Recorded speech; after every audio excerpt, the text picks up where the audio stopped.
Bismillahirrahmanirrahim. Assalamualaikum warahmatullahi wabarakatuh. Saat ini saya kembali hadir di hadirat Anda, di depan Anda melewat YouTube. Semoga apa yang saya sampaikan ini bisa bermanfaat untuk Anda semua yang sabar mengikutinya dan tetap istiqomah. Mudah-mudahan mendapatkan bimbingan dari Ilahi untuk lebih memahami dan bisa mengamalkan informasi-informasi pengetahuan lewat wahyu yang saya keluarkan lewat mulut saya dan sampai pada pendengaran Anda dan masuk ke dalam rongga dada Anda itu. Ketahuilah oleh Anda bahwasanya manusia itu berbeda dengan makhluk lain karena pada kita ada satu fitrah yang sudah dipaket oleh pencipta kita, yakni fitrah pengetahuan untuk bisa mengetahui mana yang hak, mana yang batil, mana baik dan mana buruk. Hal ini disampaikan di dalam surat Asy-Syams, surat ke-91 ayat 7 sampai 9. Bunyinya demikian: "Wan nafsi wa masawwaha fa'alhamaha fujuruha wa taqwaha qad aflaha man zakaha wa qad khaba man dassaha." Sungguhnya telah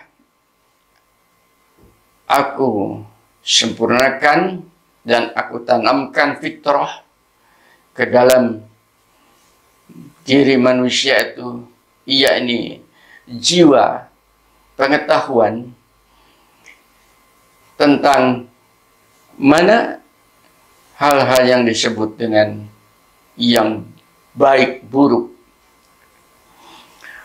benar, dan salah. Maka sungguh beruntunglah mereka,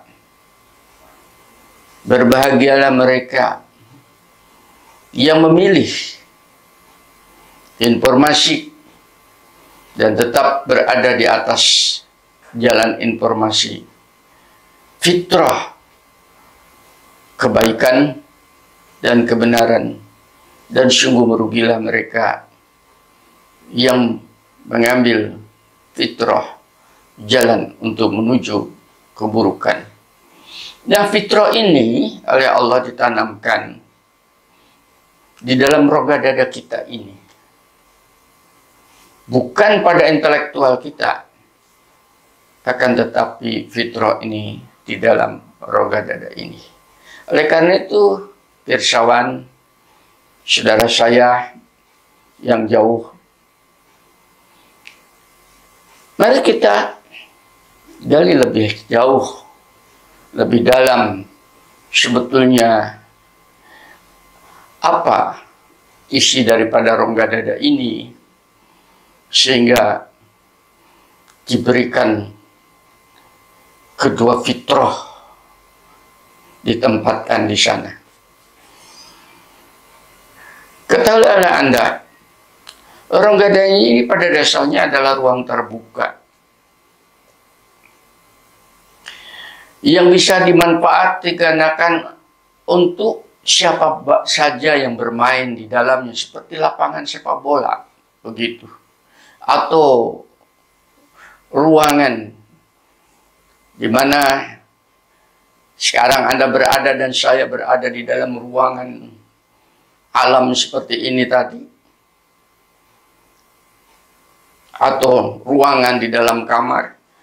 Kalau rongga dada Anda itu tiap hari diisi oleh benda-benda yang sifatnya duniawiyah. Dalam bentuk sehari-hari Anda bisa membayangkan, Anda melihat orang jual kursi, Anda beli.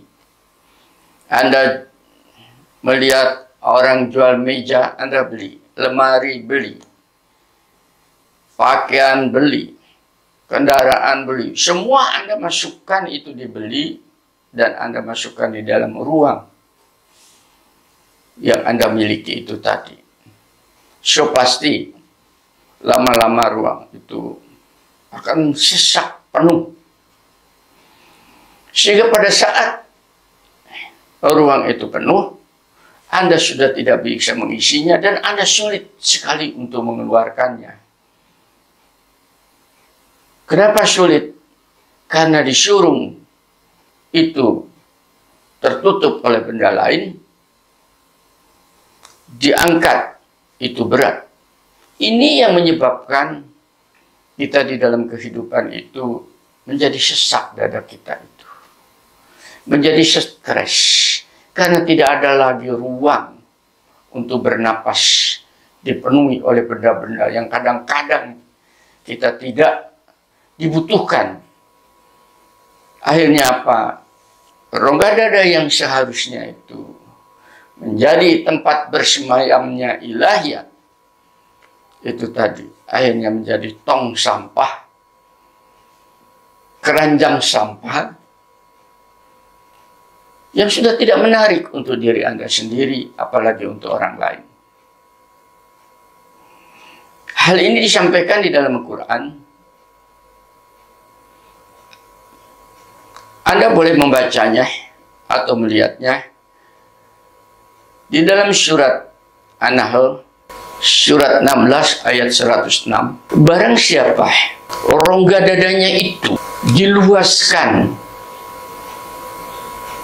untuk boleh masuknya kekafiran, kemungkaran, keburukan, kesyirikan, ketamakan dan seterusnya. Disebutkan di situ adalah diluaskan untuk bisa masuknya hal yang saya sebutkan itu tadi. Maka sungguh hanya tinggal tunggu datangnya murkanya Allah. Murkanya Allah itu bukan karena Allahnya tidak sayang, tapi datangnya murkanya Allah itu tadi, Anda sudah tidak akan bisa melihat kebenaran lagi di dalam hidup itu tadi. Karena sudah sesat dengan kemungkaran ini. Sehingga kita kadang-kadang tidak sakit, tahu-tahu menjadi stres, dan organ kita menjadi rusak semua. Karena tercabutnya Rahman Rahim Allah, yang tertinggal adalah kerusakan seluruh organ kita itu sendiri dan jiwa kita itu sendiri. Apa saja di dalam kehidupan ini yang sering sekali kita masukkan benda-benda yang seharusnya tidak berada di dalam rongga dada itu tadi, antara lain adalah ketamakan atau rakus. Maka kalau itu sudah mengisi rongga dada kita itu tadi, maka dari tamak satu akan muncul ke tamak dua dan seterusnya, dan Anda tidak akan pernah merasa cukup. Dan ini sudah terbukti pada seluruh umat manusia. Siapa saja bisa terkena penyakit ini. Oleh karena itu, Allah memberi informasi agar supaya yang demikian itu tidak dimasukkan, maka itu harus dibuang ketamakan itu. Dengan cara apa membuangnya supaya dada kita luas? Yaitu menjadi seorang dermawan, berbagi dengan sesama. Yang kedua, takabur, arogan. Ini juga adalah benda-benda yang sering sekali mengusik menyesaki dada kita itu, mengisi rongga dada kita itu tadi, maka pada saatnya kita akan merasa stres, akan merasa susah di dalam hidup, dikala ketakaburan kita itu tadi justru menggerogotin rongga dada kita itu. Maka bagaimana cara membuangnya itu?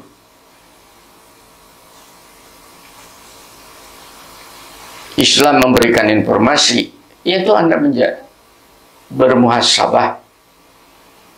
Muhasabah itu pengertiannya itu yaitu mawas diri dalam bahasa sehari-hari.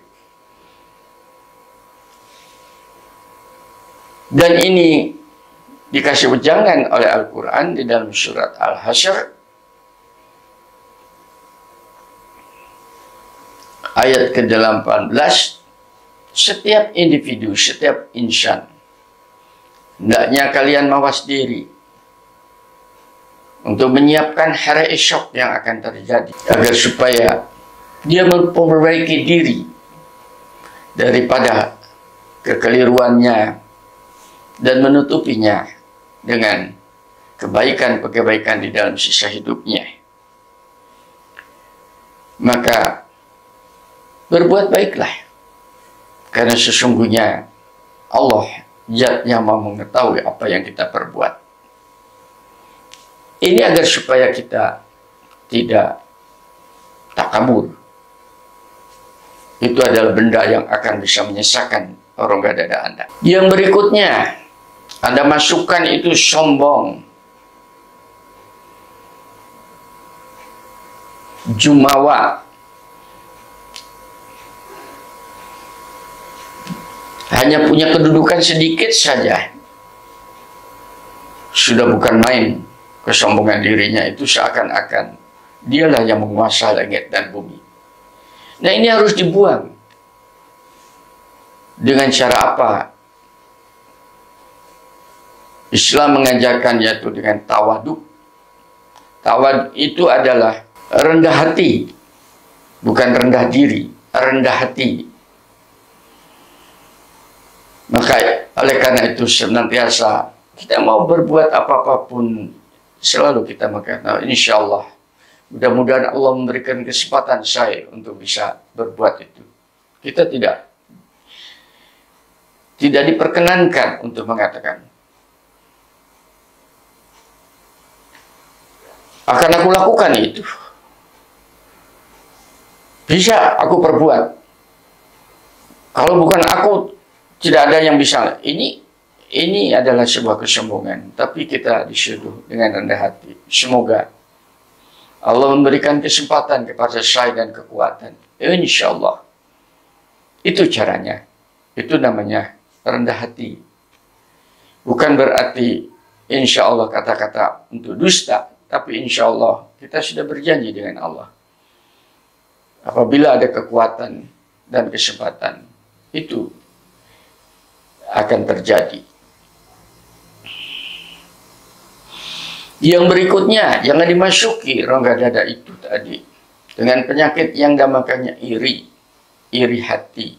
Melihat temannya sukses, melihat saudaranya memiliki materi lebih, hatinya menjadi iri, menjadi tidak suka. Maka harus dibalik, dibuang iri itu. Melihat temannya punya mobil baru, kita ikut senang, ikut suka. Alhamdulillah, kamu difasilitasi Allah dengan kendaraan seperti itu. Semoga aku doakan bisa dimanfaatkan. Semuanya itu adalah untuk fisabilillah. Ada dikasih kurnia rezeki yang banyak. Alhamdulillah, aku senang Anda mendapatkan kemudahan rezeki daripada Anda hidup miskin. Ini senang namanya. Mudah-mudahan karena yang diberikan kepada Anda itu tadi diberkahi Allah, khususnya apabila Anda gunakan untuk fisabilillah. Seperti itu, untuk membuang penyakit iri itu tadi. Ada lagi mungkin Anda masukkan itu benda sedih, selalu sedih di dalam keseharian, sehingga nampak pada wajahnya itu wajah yang tidak menarik, hitam pekat, ingin dikasihin sama makhluk. Tidak boleh, ini harus dibuang rasa sedih dengan rasa gembira.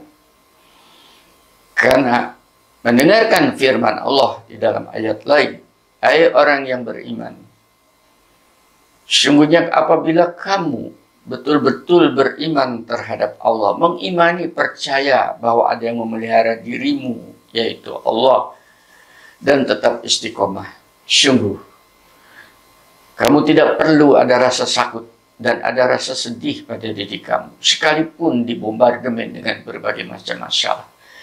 Karena masalah itu pasti akan lewat, dan akan datang masalah baru, dan itu pun akan lewat. Datang dan lewatnya masalah itu semuanya adalah sebuah siklus yang sudah diciptakan oleh Allah, yang sudah dikonsep untuk kehidupan kita di atas muka bumi. Insya Allah, karena kita mengimani hadirnya Allah, maka kita tidak ada perasaan sedih dalam menghadapi segala kesulitan hidup itu. Itu namanya bergembira. Kita sering jengkel di dalam sehari-hari, jengkel tanpa sebab. Melihat anak sulit dinasihati, jengkel. Melihat cucu berantakan barang-barangnya, jengkel. Melihat teman kadang-kadang ditelepon tidak diangkat, di SMS tidak dijawab, jengkel. Dan itu akan menyebabkan rongga dada kita semakin sempit.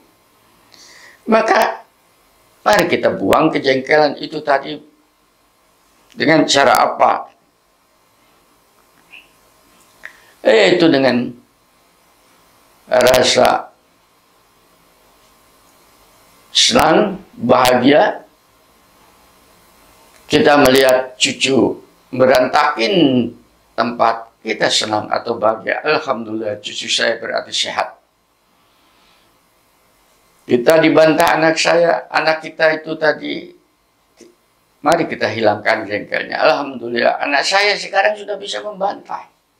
Berarti dia sudah memiliki pola pikir. Mudah-mudahan kita doakan menjadi awal daripada kreatifnya. Kita bahagia, kita bisa menelpon orang, meng-SMS orang, sekalipun tidak dijawab. Paling tidak kita sudah mendahului yang bersangkutan bahwa kita itu sudah mau silaturahim. Perkara dia tidak mau, itu urusan dia. Kita sudah melangkah satu langkah di depan. Nah, kan enak ini di dalam keadaan hidup. Itu caranya membuang penyakit. Stres, gelisah. Saya juga sama seperti kebanyakan manusia. Kadang-kadang datang stres, kegelisahan tanpa sebab. Karena memang itu adalah merupakan sebuah kodrat ilahi sebagai makhluk hidup. Maka tentunya jangan stres atau kegelisahan itu menguasai lapangan rongga dada. Caranya Pak, relaksasi. Ini yang dikatakan meditasi. Dan ini sudah saya sampaikan di dalam YouTube yang lalu. Untuk saya yang sudah biasa melakukan meditasi, mungkin tidak ada masalah. Tapi bagi mereka yang belum, mari saya ajarkan. Coba kalau Anda stres itu tadi, Quran mengajarkan, Rasul mengajarkan.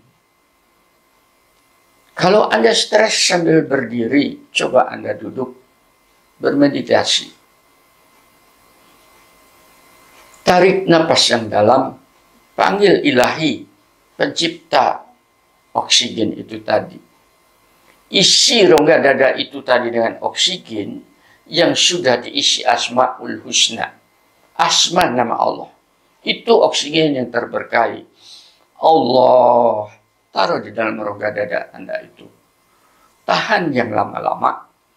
Kemudian habis begitu, keluarkan lewat hidung Anda itu tadi. Atau lewat mulut Anda dengan pelan-pelan. Yaitu CO2-nya. Karena oksigen di dalam rongga dada itu digunakan untuk melakukan suatu proses biokimiawi. Pernapasan terbawa oleh darah ke seluruh organ. Dan akan dikeluarkan itu CO2-nya. Yaitu gas asam aramnya itu. Pada saat Anda membuang CO2 itu, keluarkan pelan-pelan itu tadi. Jangan buru-buru, dinikmatin. Yaitu dengan istighfar. Astagfirullah. Itu cara Anda bermeditasi, duduk tenang. Jangan Anda memikirkan yang lain. Kapan-kapan saya ajarin. Kalau mereka yang mau datang mendekat ke saya. Insya Allah Anda tidak akan hidupnya dalam keadaan stres. Yang berikutnya mungkin Anda isi rongga dada Anda rasa benci. Membenci sesuatu tanpa sebab. Melihat kucing dibenci. Karena kucing suka buang kotoran yang begitu bau. Begitu dekat kucing ditendang. Lihat anjing, Anda benci. Karena dikiranya anjing itu adalah najis. Saya katakan anjing tidak najis. Anjing kotor, rijes namanya. Itu tadi. Ya kalau Anda tidak suka, ya diusir pelan-pelan. Dengan baik-baik karena dia juga makhluk Tuhan.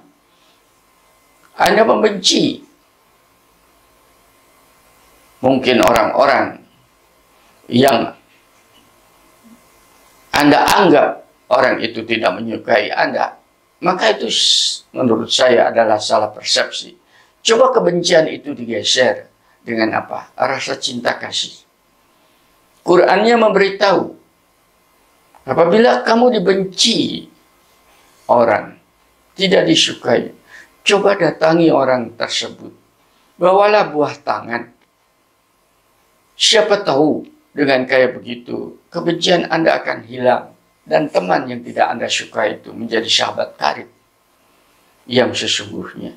Itulah rasa kehidupan. Rongga dada kita akhirnya menjadi semakin luas, terbuka untuk diisi yang lain. Pemarah.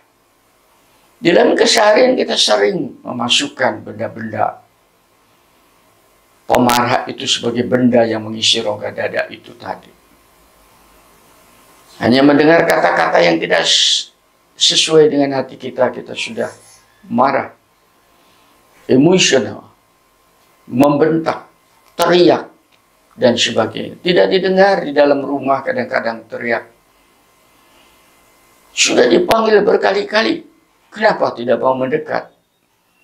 Nah, ini saya kira Anda sudah punya pengalaman. Saya pun sama dengan Anda tadi. Maka mari kita belajar di dalam kitab ini dengan ranah, yaitu kebalikan daripada pemarah itu ranah. Ya sudah, kita maafkan itu tadi. Dia tidak dengar, mungkin dia sedang tidur. Dia tidak dengar, mungkin dia sedang melakukan konsentrasi, sedang sholat, dan sebagainya. Maka yang ada di dalam rongga dada itu adalah rahnah sebagai seorang insani yang mencari, mendambakan maafnya Allah, bukan murkanya Allah. Dendam sama itu tadi, dia sudah, yang sudah lewat, sudah berlaku. Insya Allah perbuatan buruk yang dilakukan orang lain itu tadi, kalau itu menyangkut masalah-masalah hukum, insya Allah proses hukum akan berjalan. Kalau itu masalah-masalah dosa, insya Allah Dia harus mempertanggungjawabkan di depan ilahinya terhadap apa yang dilakukannya. Dengan demikian, tidak ada di dalam rongga dada ini tempat bermainnya tadi. Tempat bermainnya apa yang saya sebutkan tadi. Kekufuran. Akan tetapi kalau seperti itu tadi, maka fitrah yang lain akan muncul di dalam rongga dada kita itu tadi. Apa fitrah itu? Yaitu mudah paham terhadap segala informasi yang diberikan oleh Allah, baik direct atau indirect. Dan ini disampaikan di dalam surat Al-Ankabut, surat ke-29 ayat 49. Anda coba buka, baca sendiri nanti kalau Anda sempat, supaya rongga dada Anda tadi terisi oleh firman ini tadi. Sebenarnya firman Allah ini adalah ayat-ayat yang mulia, yang kurnia, yang memberikan bimbingan kepada kita semua.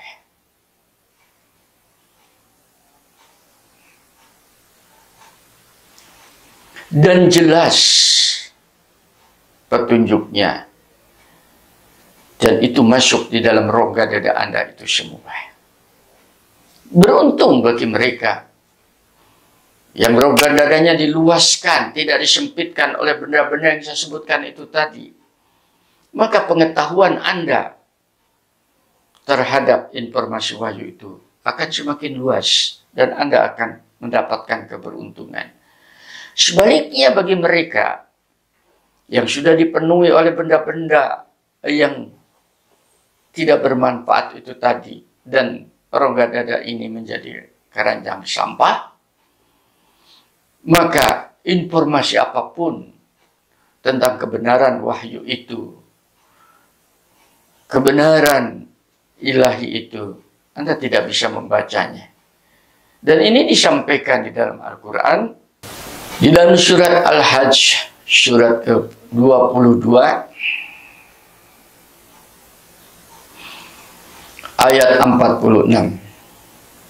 Mengapa mereka tidak berjalan melakukan pengamatan di dalam alam ini, sehingga dengan begitu hatinya bisa memahami, atau pendengarannya itu juga bisa mendengar nasihat-nasihat di sekitar alam ini. Tapi Quran mengatakan, sungguhnya bukan hatinya yang buta, bukan telinganya yang tuli, bukan matanya yang buta, akan tetapi yang buta adalah mata hati yang ada di dalam rongga dada. Ini tadi itu. Kenapa itu menjadi buta? Karena penglihatannya sudah menjadi sempit, terbatas oleh benda-benda yang saya sebutkan itu tadi. Makanya dia dibuang. Kalau Anda tidak sekarang belajarnya, kapan lagi? Kalau tidak sekarang kesempatan itu,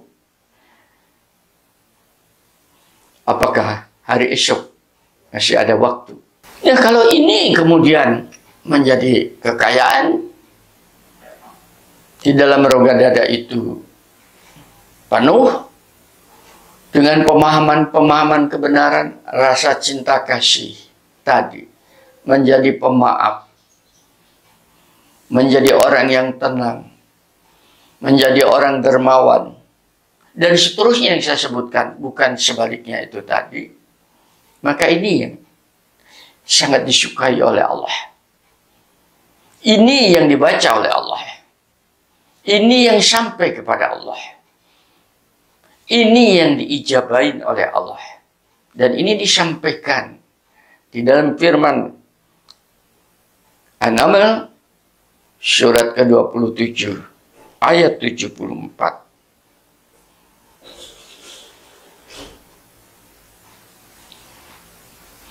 Sesungguhnya Allah mengetahui, membaca, mendeteksi, merekam apa yang ada di dalam dada, rongga dada Anda itu tadi.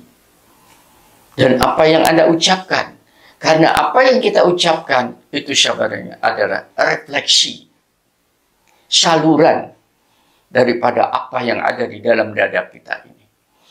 Kalau orang ini pendendam, maka pasti kebencian yang keluar.